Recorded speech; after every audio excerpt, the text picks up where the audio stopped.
આ સવાલ તમારી એક્ઝામ માટે આઈએમપી સવાલ છે, મોસ્ટ ઇમ્પોર્ટન્ટ ક્વેશ્ચન. ચાલો તો એની રચના કરીએ. તો સૌથી પહેલા આપણે એક સંખ્યા રેખા ડ્રો કરીશું.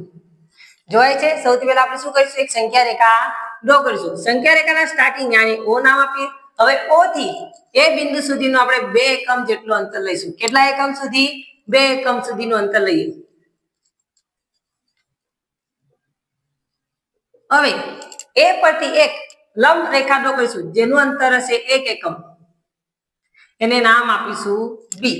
હવે આપણે ઓ અને બી ને જોડી દઈશું. ત્યારથી ઓ ને કેન્દ્ર લઈ અને બી જેટલી ત્રિજ્યા લઈ બી પરથી આપણે સંખ્યા રેખા પર એક ચાપ ડ્રો કરીશું. જ્યાં બિંદુ નામ આપીશું સી.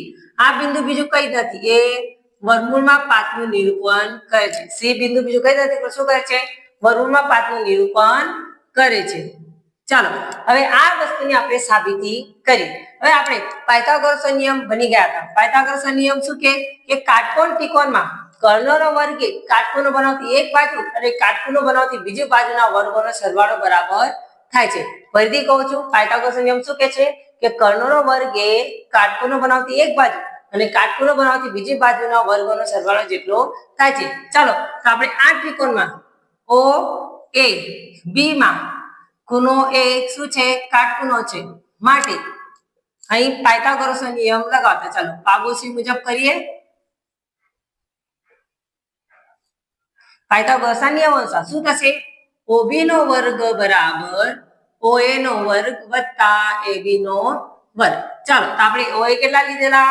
2 એકમ એટલે 2 નો વર્ગ વત્તા AB કેટલી લીધેલું? 1 એકમ એટલે 1 નો વર્ગ બરાબર 2 નો વર્ગ એટલે 4, 1 નો વર્ગ એટલે 5. માટે OB નો વર્ગ બરાબર કેટલા થશે? 5 એકમ. માટે OB બરાબર કેટલા થશે? વર્ગમૂળમાં 5 એકમ.